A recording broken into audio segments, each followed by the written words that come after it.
JEE advance की एक खासियत है। वो मल्टीपल कॉन्सेप्ट के बहुत सवाल पूछता है। और आज का जो क्वेश्चन है वो एक परफेक्ट एग्जाम्पल है जो तुम अपने जेई एडवांस के पेपर में देख सकते हो। तो फिर आज की वीडियो को बहुत ध्यान से देखना। इसी के साथ क्वेश्चन तुम्हारे सामने आ चुका है। वीडियो को पॉज करके पहले तो क्वेश्चन को विजुलाइज करने का ट्राई करो। पहले सोचो कि कौन कौन से फिजिक्स के प्रिंसिपल्स अप्लाई हो रहे हैं इस क्वेश्चन के अंदर, एंड उसके बाद सॉल्व करना शुरू कर दो। एंड अगेन जो भी तुम्हारा आइडियाज़ है, जो भी तुम्हारे आंसर है, उनको कमेंट्स में ज़रूर मेंशन करो। ऑलराइट, तो शुरुआत करते हैं सोल्यूशन के साथ। तुम्हारे सामने एक सिलेंडर है जिसका मास कुछ गिवन है, और अपन ने उस सिलेंडर को दो स्प्रिंग से अटैच कर दिया है। एक स्प्रिंग जो है वो सेंटर से आर डिस्टेंस पर है, एंड एक जो स्प्रिंग है वो सेंटर से r/2 डिस्टेंस पर है। और उसके बाद हमसे पूछा है कि अगर हमने इस पर्टिकुलर सिलेंडर को थोड़ा सा भी रोटेट कर दिया या फिर मूव कर दिया तो क्या टाइम पीरियड होने वाला है एक स्मॉल ऑसिलेशंस का। ऑलराइट, और अपन को एक अजम्पशन लेना है कि सिलेंडर जो है हमेशा प्योर रोलिंग की स्टेट में है। Got it. तो सबसे पहले जो फेज़ 1 होने वाला है इस क्वेश्चन को अटेम्प्ट करने का, वो होने वाला है कि पहले एनालाइज करना कि हमने सिलेंडर को शिफ्ट कैसे किया होगा। क्या हमने सिर्फ इसको सेंटर से रोटेट कर दिया है, या फिर क्या हमने इसके सेंटर ऑफ मास को जस्ट शिफ्ट कर दिया है, कुछ ऐसे क्या किया है हमने। तो अगर तुम क्वेश्चन की लैंग्वेज को बहुत अच्छे से समझते हो तो वहाँ पर लिखा हुआ है कि सिलेंडर हमेशा प्योर रोलिंग कर रहा है।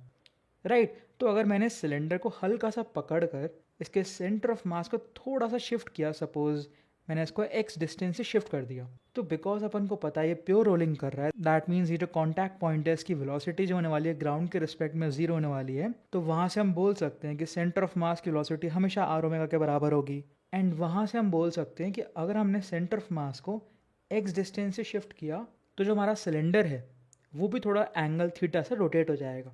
राइट, बिकॉज यहाँ से x is equals to r theta आ जाएगा। ठीक है, तो बेसिकली x डिस्टेंस मूव करने के मैकेनिज्म में हमने सिलेंडर को हल्का सा रोटेट भी कर दिया बाय थीटा एंगल, और थीटा और x में ये रिलेशन है। ठीक है, अब बहुत बच्चे ना यहाँ पर कंफ्यूज हो सकते हैं, लाइक वो पहले स्टेप में ही गलती कर देंगे। या तो वो ये अज्यूम करेंगे कि हमने सिलेंडर को जस्ट रोटेट कर दिया, या फिर वो सिर्फ x डिस्टेंस से शिफ्ट करवाएंगे। वो दोनों कंसिडर नहीं करेंगे, और ये है इस क्वेश्चन की पहली खासियत। ऑलराइट, तो यहाँ पर अपन को बहुत ध्यान देते हुए आगे बढ़ना है। ठीक है, फिर जैसे ही अपन ने सिलेंडर को अगर हल्का सा एक्स डिस्टेंस से मूव करवा दिया एंड ऑल्सो थीटा एंगल से रोटेट कर दिया, तो अब एनालाइज करते हैं कि दोनों ही स्प्रिंग्स के अंदर कितना एक्सटेंशन आया होगा। सिंस अपना जो एंगल ऑफ रोटेशन या फिर जो जिस एंगल से अपन ने रोटेट किया है वो बहुत स्मॉल है, तो फिर अपन अज्यूम कर सकते हैं कि हमारी जो स्प्रिंग है, दोनों ही स्प्रिंग एक्चुअली हमेशा हॉरिजॉन्टल रह रही हैं। राइट, आइडियली तो जो होगा वो स्प्रिंग का जो पॉइंट है वो थोड़ा सा ऐसे नीचे जा सकता है, बट सिंस जो हमारा थीटा है वो बहुत छोटा है, तो हम अज्यूम कर सकते हैं कि दोनों ही स्प्रिंग्स हॉरिजॉन्टल रहीं। राइट, तो अब अगर अपन ये वाली स्प्रिंग के अंदर एक्सटेंशन या कंप्रेशन की बात करते हैं, तो अगर अपन इस पॉइंट को बहुत ध्यान से देखें, सपोज मैंने रब कर दिया पॉइंट, दिस पॉइंट, तो एक्चुअली ये पॉइंट थीटा एंगल से रोटेट करा एंड ऑल्सो शिफ्ट भी करा हमारा सेंटर ऑफ मास। तो टोटल कंप्रेशन जो होगा हमारी स्प्रिंग के अंदर, वो कंट्रीब्यूशन आएगा सेंटर ऑफ मास के मूवमेंट से, बिकॉज सिलेंडर थोड़ा शिफ्ट हो गया है, कुछ नई सिलेंडर कुछ इस पोजीशन पर आ चुका है। एंड ऑल्सो कंट्रीब्यूशन आएगा हमारे एंगल के रोटेट करने से या फिर सिलेंडर के रोटेट करने से। और वो जो कंप्रेशन होगा वो किसके बराबर हो जाएगा, बेसिकली मेरी आर्क लेंथ के बराबर, जो होने वाली है मेरी r/2 इंटू थीटा। तो यहाँ से जो टोटल कंप्रेशन आया इस स्प्रिंग के अंदर वो हो जाएगा मेरा x plus R theta. And similarly ये वाली स्प्रिंग के अंदर कितना हो जाएगा एक्सटेंशन, x प्लस जो भी इसकी आर्क लेंथ आएगी that will B r times theta. तो अगर अपन r थीटा को सब्स्टिट्यूट कर देते हैं तो हमारी लेफ्ट वाली जो स्प्रिंग है इसके अंदर कंप्रेशन 3x/2 का आ गया, एंड हमारी जो राइट वाली स्प्रिंग है उसके अंदर कंप्रेशन आ गया 2x का। ठीक है, अपन ने अब दोनों स्प्रिंग्स के कंप्रेशन को समझ लिया है। अब क्वेश्चन में एक और इन्फॉर्मेशन गिवन है कि जो हमारी लेफ्ट वाली स्प्रिंग है ये 1/3 लेंथ है अपनी ओरिजिनल लेंथ वाली स्प्रिंग की। राइट, जिसका जो स्प्रिंग कांस्टेंट गिवन है k, और ये जो हमारी स्प्रिंग है ये 2l/3 लेंथ है हमारी ओरिजिनल लेंथ की। तो अब यहाँ पर बहुत इंपॉर्टेंट कॉन्सेप्ट लगने वाला है कि जो स्प्रिंग कांस्टेंट होता है, अगर तुमने थोड़ा सा भी हुक्स लॉ के बारे में पढ़ा है तो अपन को ये आइडिया होना चाहिए कि जो स्प्रिंग कांस्टेंट होता है वो इन्वर्सली प्रोपोर्शनल होता है हमारी स्प्रिंग की नेचुरल लेंथ से। तो यहाँ से हम बोल सकते हैं कि अगर हमारी l लेंथ की स्प्रिंग है और उसका स्प्रिंग कांस्टेंट k है, तो हमारी l/3 लेंथ की स्प्रिंग जो होगी उसका स्प्रिंग कांस्टेंट 3k हो जाएगा, एंड हमारी जो लेंथ 2l/3 की स्प्रिंग होगी उसका जो स्प्रिंग कांस्टेंट होगा वो 3k/2 हो जाएगा। ठीक है, तो यहाँ से अपन ने लेफ्ट और राइट दोनों स्प्रिंग का स्प्रिंग कांस्टेंट निकाल लिया, that is 3k and this is 3k/2। Alright, तो ये हो गया फेज़ 1 समाप्त, जहाँ पर हमने स्प्रिंग के कॉन्फ़िगरेशन को समझ लिया, ये समझ लिया कि अपन ने सिलेंडर को कैसे रोटेट किया है, कैसे मूव किया है, एंड अपन ने ये भी समझ लिया कि कितना कंप्रेशन आने वाला है हमारी दोनों स्प्रिंग के अंदर। अब मूव करते हैं फेज़ 2 के अंदर, जहाँ पर अपन डायनेमिक्स के प्रिंसिपल्स अप्लाई करेंगे। राइट, तो पहले एफ बना लेते हैं हमारे सिलेंडर का। तो सपोज़ ये मेरा कोई सिलेंडर है, तो इसके यहाँ पर लगने वाला है लेफ्ट वाली स्प्रिंग की वजह से कंप्रेशन वाला force, that will be equal to जो भी हमारा स्प्रिंग कांस्टेंट है दैट 3K, एंड जो भी इसके अंदर कंप्रेशन है दैट इज़ 3x/2 सॉरी। अब बात करते हैं राइट वाली स्प्रिंग के, तो वो भी फोर्स लगाएगा एंड वो भी सेम ही डायरेक्शन में फोर्स लगाएगा, राइट, बिकॉज उसके अंदर एक्सटेंशन आ चुका है। और उसका फोर्स कितना हो जाएगा, बेसिकली 3K/2 उसका स्प्रिंग कांस्टेंट है और उसके अंदर कितना एक्सटेंशन आया, 2x।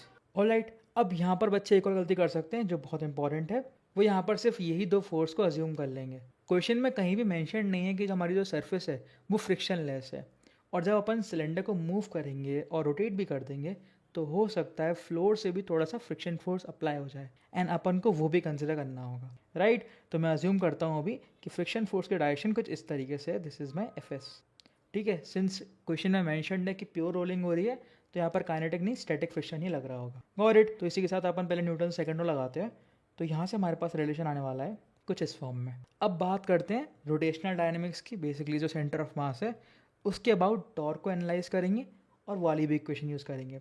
तो अगर अपन अभी की कॉन्फ़िगरेशन को एनालाइज करें तो तीनों ही फोर्सेस जो हैं उनके टॉर्क सेम डायरेक्शन में है।